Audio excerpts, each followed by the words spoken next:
L'Union africaine durcit le ton à l'endroit du gouvernement burundais. Au terme de sa session du 17 octobre 2015, le Conseil de paix et de sécurité de l'Union africaine a émis une série de mesures par rapport à la crise sociopolitique que traverse le Burundi. Le CPS s'est en effet penché sur la montée de la violence et des exactions contre les civils. Il a donc réclamé des enquêtes et propose qu'il y ait des sanctions contre les responsables des violences, notamment l'interdiction de voyager et le gel des avoirs. Il va de soi.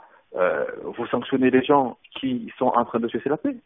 Et c'est la meilleure formule qui est suivie. Moi, de mémoire, je ne me souviens pas d'avoir entendu parler de noms ou de listes de noms de personnes qui devaient être poursuivies, par exemple au Soudan du Sud, avec tout ce qu'on peut connaître comme lot de dégâts matériels, humains, etc. Et pourtant, au Burundi, ils parlent ici déjà de sanctions.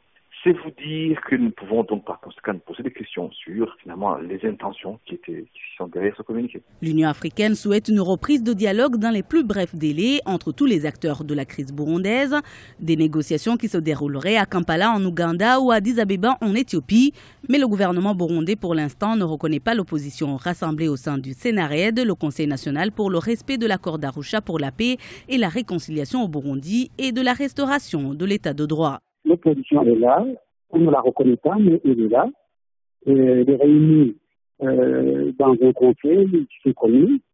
Donc, le pouvoir de Bujumbura n'a pas d'autre choix que de négocier pour qu'ensemble on trouve les voies et moyens de restaurer la paix et la démocratie au Burundi. Sur le terrain, la situation reste étendue, surtout dans la zone d'Ongagara à Bujumbura, la capitale.